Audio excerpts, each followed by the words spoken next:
So, Direk Roman Perez Jr. Kapag naririnig mo ang pangalang Nora Honor, ano yung iyong naiisip? Siyempre, icon. Icon. Ano siya? Marker. Siya ang marker ng acting sa Pilipinas.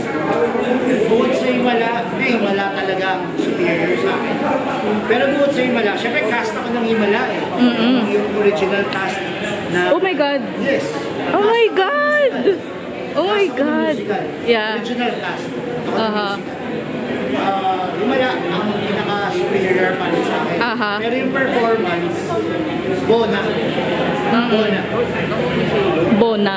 Napanood mo ba yung play? Yes. Yung Eugene Domingo? Bona. Yan ang top 3 ko kay ibabagay. Himala, Bona, at saka 3 taong walang Diyos. Yun yung major. So aside from ate guys, sino pa yung mga kapanahunan nga, yung mga veteran actress or actors na gusto mo maka-work in the future? Ma'am Charo. Of course. Ma'am Charo. Kasi hindi ko underrated siya. Natabunan siya ng Vilma and Nora wave. No? Hindi siya nakagawa ng paraan para i-establish yung state, di ba? Puro boss kasi siya.